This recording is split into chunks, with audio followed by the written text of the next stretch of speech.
2014 Yamaha Striker. Originally came with a 210 40 R18 Bridgestone.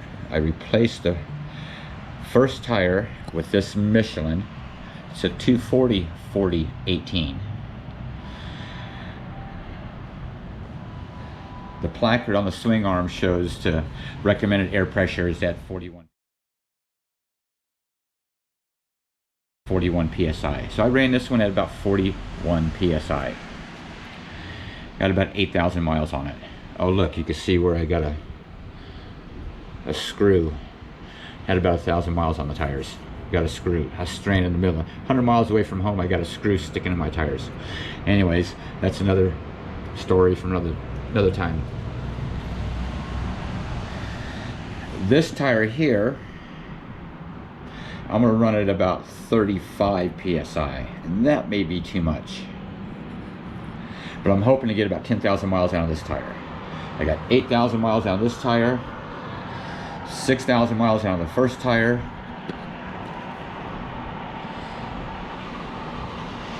But you can see the difference where the rubber meets the road.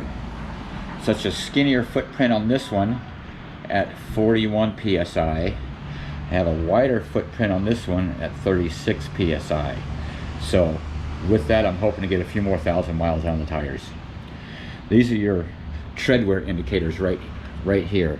That tells you when you know you need to replace your tires. This one here, you can tell it was pretty shot.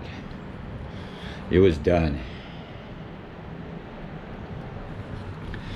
So 36 psi on your 240. Give that a try. On this one at 41 psi, every ripple in the road, I could feel it go straight up my spine. I knew I had too much air pressure in this one, but I kept it there anyways, and I regret it. Going back to 36 psi in this one, have a wider footprint. Hopefully the tire will last longer, but with that wider footprint also has other effects. You lose a little bit of grip on the road with the fatter footprint. We'll talk about that later. So when I was stranded 100 miles away from home, my only choice was to put this hot plug in there.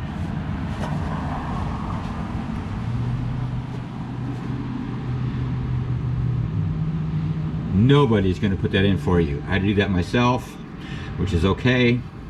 I've done a few before. It held up for another, I don't know, 6,000 or 7,000 miles.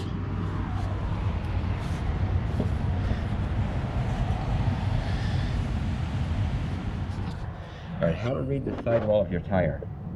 You got 240/40 R18. Then you have M/C79V. What does that mean? MC is motorcycle. On your car passenger rated tire, you'll see a P in front of that number. P means passenger rated, which passenger rated tires are what they call a load range B.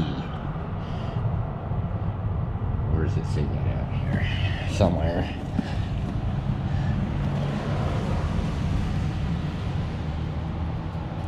Right here. It says load range B.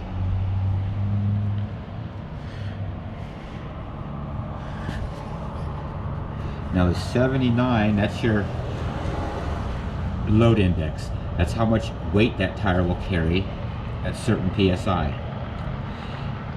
And how they rate this tire is at, where's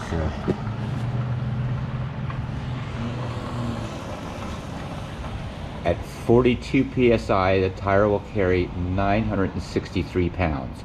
That's at 42 psi with the load range B tire. This tire is made in Spain. Now, the V that's your performance rating. Some people might call it your speed rating, but let's call it performance rating, because what that means is the faster that tire is going, the more that tire expands out with the centrifugal forces. So How to combat that expanding with the centrifugal forces, they put these synthetic fibers in here. The polyamide fibers and aramid fibers. Tread plies 3 polyamide and 1 aramid. And what do I want to look at now? Right here, the sidewall ply, that's what's really important.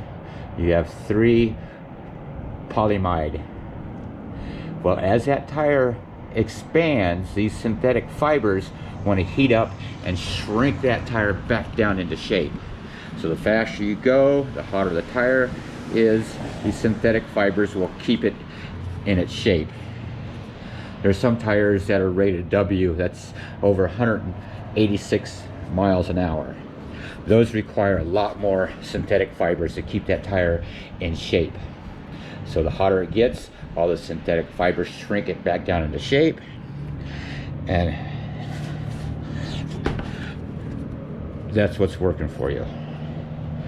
Now, as far as the dot code, if you could read this whole dot code, I can't. It'll tell you what country, what factory it was made in. This tire, like I said, was made in Spain. This 4417, that's what's really important to you. Tires should not be over 5 years old. This tire, the 4417 on this tire, means the tire was made in the 44th week of 2017. The tire's over 5 years old, the rubber's starting to break down, it's losing its grip, it's getting harder. So, to keep yourself safe, where the rubber meets the road is where you want your best grip. A tire over 5 years old is losing traction. And this tire here, it's that arrow means the direction it needs to spin. Of course, they're directional tires.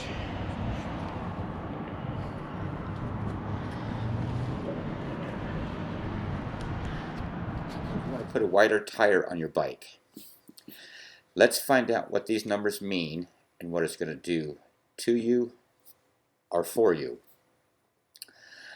On my bike, the 2014 Yamaha Striker, the original size was a 210/40 R18. I went with the new tire 240/40 R18. What do these numbers mean? It's confusing enough, tires and tire sizes, when you have a tire that's described in millimeters and inches and aspect ratio. So the 210, what that means, is 210 millimeters wide in the section width from sidewall to sidewall at its widest point. Aspect ratio 40, what that means, that's 40% of 210 millimeters is in your sidewall height. R, that means radial construction as opposed to a bias ply tire. The 18, of course, is the wheel diameter. That's the big hole in the middle where your wheel goes. Everybody knows that. So, in the sidewall height of the 210, that's 3.31 inches in height.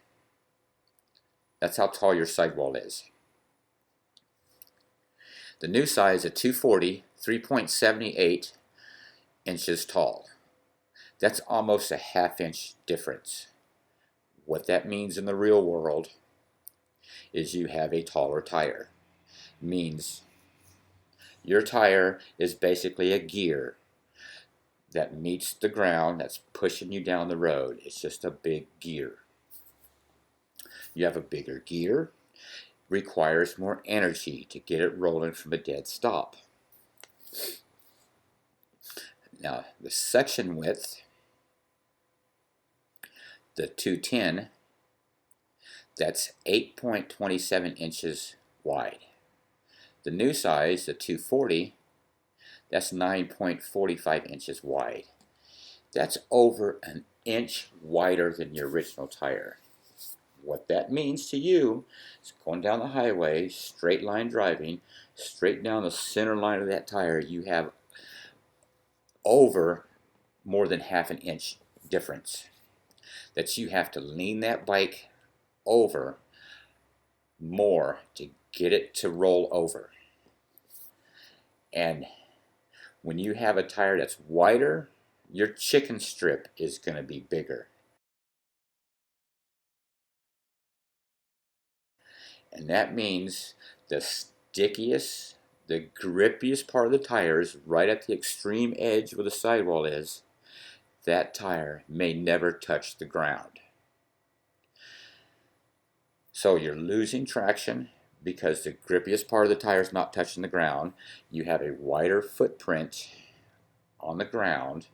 You have the same amount of weight of you and the bike pushing down on a wider footprint. That's less pounds per square inch pushing down on the ground, keeping you stuck on the ground. So you're losing traction in cornering and braking, and you may never see the stickiest part of the tire. That part of the tire may never see the pavement. The tire height, the original 210 is 24.62 inches tall. The new size, the 240, that's 25.56 inches tall. That's almost an inch difference. So you have to think, do I have clearance around my swing arm, around the fender well? Because as that tire spins, the faster it spins, the more it's going to want to expand out from the forces of the spin. So you have to make sure you have enough clearance, because you've got a ½ inch difference at the very top where your sidewall is, right here, almost a ½ inch difference. Do you have the clearance? On my bike, I had to shave down a few points around the extreme edge of the sidewall to make sure that sidewall is going to clear. So what that means to you in the real world, it takes more power from the engine to get that bigger gear, more mass, more unsprung weight. You have to get rolling from a dead stop. That robs a lot of power from the engine. And the tire circumference, the original 210, it's 77.35 inches in circumference. The new size, 240, that's 80.3 inches in circumference. That's almost a 3-inch difference in total circumference of tire. You have to get rolling down the road. It takes more energy to move, more unsprung weight, a bigger gear. It takes more energy. It's going to rob all kinds of power from a dead stop. Now, revolutions per mile, almost 820 revolutions per mile on the 210. On the 240, it's almost 780 revolutions per mile. On the highway, that's a good thing. You're using less energy to go the same distance by 30 RPMs less per mile. At highway speeds, you're doing 65 miles an hour is what your speedometer is reading. Your true speed the cop will clock you at is 67.5 miles an hour. So on the highway, good, smooth, straight line riding. In the corners, you're losing traction because you have a wider footprint, less pounds per square inch of pressure pushing down on the road. You may never get a chance to lean enough into that turn to get to the stickiest part of the tire. So you'll end up looking like a squid because you have a big, fat, wide chicken strip that may never touch the ground. So, is wider better? That's up to you to decide.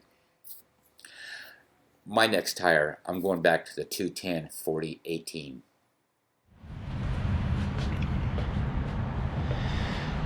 As you can see, I'm not Won't be riding anytime soon. It's January 17th. It's about 27 degrees outside. Maybe 32 degrees. While I'm here and it's cold outside, let's do a cold start. Start is probably going to drag. It's not going to want to start.